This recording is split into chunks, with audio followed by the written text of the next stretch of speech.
राष्ट्र निर्माण र राज्य निर्माण, nation building and state building. यो सामग्री शाखा अधिकृतको दोस्रो पत्रमा राज्य र सरकार अन्तर्गत रहेको विषय राष्ट्र निर्माण र राज्य निर्माण सम्बन्धमा तयार गरिएको छ। लोकसेवा आयोगद्वारा लिने शाखा अधिकृतको विभिन्न परीक्षाहरूमा यो पाठबाट विगतमा पनि प्रश्नहरू सोधिएका छन्।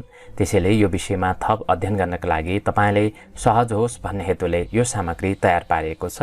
राष्ट्र निर्माण र राज्य निर्माण एक अर्कामा अन्तर्सम्बन्धित विषय हो।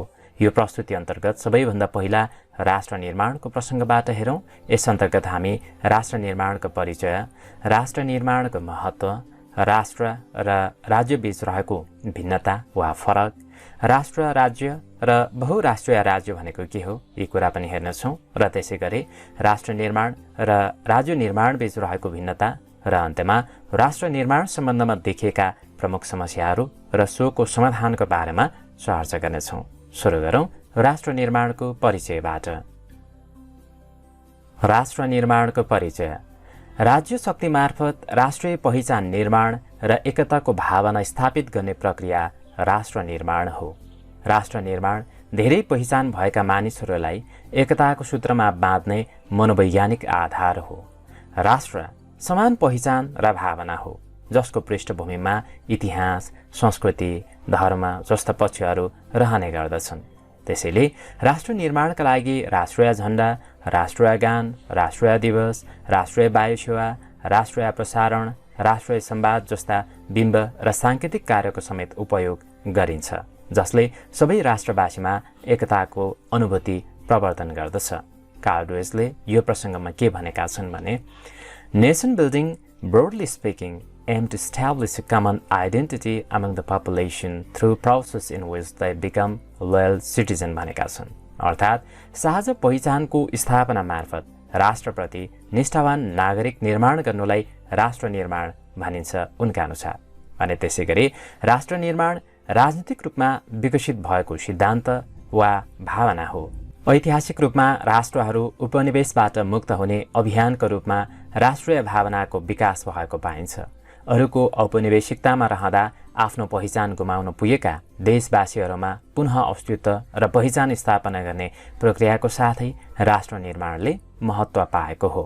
आधुनिक अर्थमा छरिएका वा विभिन्न समाजलाई एकताको सूत्रमा बाँध्न अवलम्बन गरिएको राजनीतिक प्रक्रिया राष्ट्र निर्माण हो, जसले खास समुदायभित्र एकताको भावना जगाउने कार्य गर्दछ।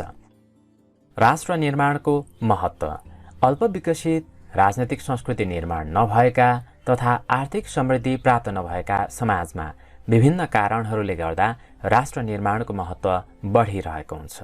यसका प्रमुख महत्त्वहरूलाई उल्लेख गर्नुपर्दा देशवासीमा न्यूनतम साझा मूल्य कायम गर्न, विभिन्न भूगोललाई राष्ट्रिय भावनामा आबद्ध गर्न, अल्पसंख्यक वर्ग र अन्य वर्गबीचको दूरी कम गर्न, सामाजिक सद्भावलाई स्थापित गर्न र राज्य प्रणालीको वैधता अर्थात् लेजिटिमेसी कायम गर्न यसको महत्त्व रहेको देखिन्छ। राष्ट्र निर्माणको महत्त्वको यो प्रसङ्ग पनि यति नै। राष्ट्र र राज्य बीचको भिन्नता। राष्ट्र भनेको साझा वंश वा कुल भएका मानिसहरूको ठूलो समूह हो। कुनै जनसमुदायले भूमिसँगको पुर्ख्यौली सम्बन्ध, भाषा, इतिहास, संस्कृति, जीवन दर्शन आदिका आधारमा अन्य समूहभन्दा आफ्नो समूहलाई फरक मान्दछन् भने त्यो समुदाय एउटा राष्ट्र हो। त्यसै गरी नेपालको संविधानको धारा 3 मा उल्लेख भएअनुसार नेपालको राष्ट्रिय स्वतन्त्रता, भौगोलिक अखण्डता, राष्ट्रिय हित तथा समृद्धिप्रति आस्थावान रही एकताको सूत्रमा आबद्ध सबै नेपाली जनता समष्टिमा राष्ट्र हो भनेर यसरी राष्ट्रलाई परिभाषित गरेको छ। त्यसै गरी राज्यको सन्दर्भलाई हेर्दा राज्य भनेको सिमाना र मानिसहरूको एक अंश भएको एउटा राजनीतिक सङ्गठन हो। राज्य वा देश शब्दको व्युत्पत्ति राष्ट्रको जति पुरानो छैन र होइन पनि। राज्यको अर्थ र सान्दर्भिकता एउटा निश्चित चौघेराभित्र प्रशासनिक, राजनीतिक व्यवस्थापन, सैन्य, सामरिक सुरक्षा, नागरिकको बालिक मताधिकार आदिको व्यवस्थासँग जोडिएको छ। त्यसै गरी सन् 1933 मा उरुग्वेमा भएको मोन्टेभिडियो कन्भेन्सनले आधुनिक राज्यको परिभाषा गर्दै राज्य हुनका लागि जनसङ्ख्या, निश्चित भूभाग, सरकार र अन्य मुलुकसँग सम्बन्ध कायम गर्न सक्ने क्षमता भएको हुनुपर्ने उल्लेख गरेको थियो।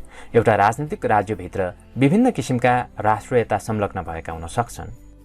राज्य र राष्ट्रबीच रहेको भिन्नतालाई यहाँनिर यसको फरकको केही प्रमुख आधारहरूको सन्दर्भमा चर्चा गरौँ। सम्बन्धको आधारमा हेर्दा राज्यको सम्बन्ध मानिसको बाहिरी राजनीतिक सङ्गठनसँग हुन्छ भने राष्ट्र एउटा अमूर्त सङ्गठन हो जसको सम्बन्ध मानिसहरूको भावनात्मक एकतासँग हुन्छ। त्यसै गरी तत्त्वको आधारमा हेर्दा राज्य निर्माणका 4वटा तत्त्वहरू जनसङ्ख्या, भूगोल, सरकार र सम्प्रभुता छन्। त्यसै गरी राष्ट्र निर्माणको यस्तो कुनै निश्चित तत्त्व छैन। त्यसै गरी एकताको आधारमा हेर्दा राज्य निर्माणका यी 4वटा तत्त्व छ भने एकताको अभावमा पनि राज्य अस्तित्वमा रहन्छ, तर एकताको अभावमा राष्ट्रको अस्तित्व नै रहँदैन। त्यसै गरी सम्प्रभुता अर्थात् सोभराइन्टीको सन्दर्भमा हेर्दा सम्प्रभुता बिना राज्य निर्माण हुँदैन, तर राष्ट्रको सन्दर्भमा सम्प्रभुता बिना पनि राष्ट्र निर्माण हुन्छ। त्यस्तै बाध्यकारी शक्तिको हिसाबले हेर्दा बाध्यकारी आदेशको पालना गराउँछ राज्यले भने त्यसै गरी राष्ट्रमा त्यस्तो कुनै पनि बाध्यकारी शक्ति निहित रहेको हुँदैन। राष्ट्रिय भावनाको सन्दर्भलाई हेर्दा अर्थात् यसको आधारमा हेर्दा राष्ट्रिय भावना बिना पनि राज्य अस्तित्वमा रहन्छ, तर राष्ट्रिय भावना बिना राष्ट्र कायम रहन सक्दैन। र अन्त्यमा सङ्गठनको आधारमा हेर्दा राज्य सुसङ्गठित संस्था हो भने राष्ट्र सङ्गठित एवं असङ्गठित दुवै रूपमा रहेको हुन्छ। राज्य र राष्ट्रबीच रहेको तात्विक भिन्नताको यो प्रसङ्ग यति नै। राष्ट्र राज्य र बहुराष्ट्रिय राज्य। राष्ट्र राज्य नेसन स्टेट। राष्ट्र राज्यमा राष्ट्रिय पहिचान र राज्यको कानुनी दायरा एक अर्कासँग मिसिएको हुन्छ। जस्तै जापान, फ्रान्स र स्विडेनमा राष्ट्र र राज्य एकै ठाउँमा मिसिएका छन्। त्यसै गरी अर्को छ बहुराष्ट्रिय राज्य। बहुराष्ट्रिय राज्यमा राष्ट्रिय पहिचान र राज्यको कानुनी दायरा एक अर्कासँग मिसिएको हुँदैन। राष्ट्र निर्माणको क्रममा कुनै बेलाको राष्ट्र राज्य पछि गएर बहुराष्ट्रिय राज्यको रूपमा स्थापित हुन सक्छ। जस्तै यो चीन, भारत र नेपाल लगायतका देशमा प्रचलित रहेको छ। राष्ट्र राज्य र बहुराष्ट्रिय राज्यको यो प्रसङ्ग पनि यति नै। राष्ट्र निर्माण र राज्य निर्माण बीचको फरक। राष्ट्र निर्माण। राष्ट्र निर्माण धेरै पहिचान भएका मानिसहरूलाई एकताको सूत्रमा बाँध्ने प्रक्रिया हो भने त्यसै गरी राज्य निर्माण भनेको राज्यलाई सामाजिक, सांस्कृतिक, आर्थिक लगायत मानव जीवनको समग्र सुधार गरी सक्षम बनाउने प्रक्रिया हो। राष्ट्र निर्माण र राज्य निर्माण बीच रहेको भिन्नतालाई निम्नानुसार छुट्याएर चर्चा गर्न सकिन्छ। राष्ट्र निर्माणको क्षेत्र व्यापक हुन्छ। खास भौगोलिक सीमाभन्दा सांस्कृतिक, भाषिक, जातीय पृष्ठभूमि यसमा महत्त्वपूर्ण हुन्छ। त्यसै गरी राज्य निर्माण राष्ट्रिय सीमाभित्र मात्रै सीमित रहेको हुन्छ।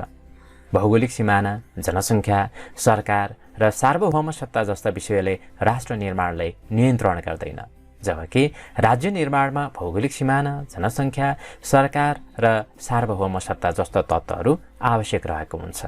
त्यसै गरी राष्ट्र निर्माणमा अन्तर्राष्ट्रिय मान्यता आवश्यक छैन, तर राज्य निर्माणमा अन्तर्राष्ट्रिय मान्यता अर्थात् रिकग्निसन आवश्यक छ। राष्ट्र निर्माणको व्यवस्थापन राजनीतिक र सामाजिक प्रक्रियाबाट व्यवस्थित हुन्छ।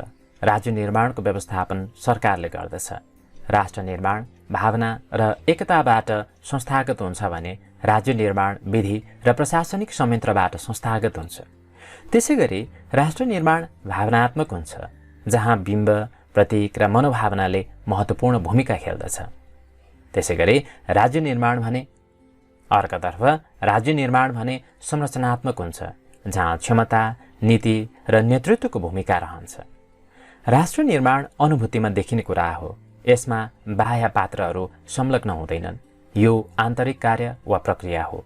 उता राज्य निर्माण संगठन संरचनाको क्रियाशीलतामा निहित रहेको देखिन्छ। यसमा बाह्य पात्रहरूको संलग्नता रहेका हुन्छन्। राष्ट्र निर्माण प्रक्रियाका समस्या तथा सोको समाधानका उपायहरू। सबैभन्दा पहिला जातिगत समस्या एवं चुनौती। यसले गर्दा अनेकतामा एकताको भावनामा ह्रास आएको पाइन्छ। यसलाई अर्थात् अनेकतामा एकताको भावना सुदृढ गराउन जातीय सहिष्णुतामा जोड दिनेको साथै छुवाछुत प्रथाको व्यावहारिक रूपले नै अन्त्य गरिनुपर्ने तथा सकारात्मक विभेदको नीति अवलम्बन गर्दै पिछडिएको वर्ग तथा जातिको उत्थान गर्नुपर्ने आवश्यकता रहेको देखिन्छ।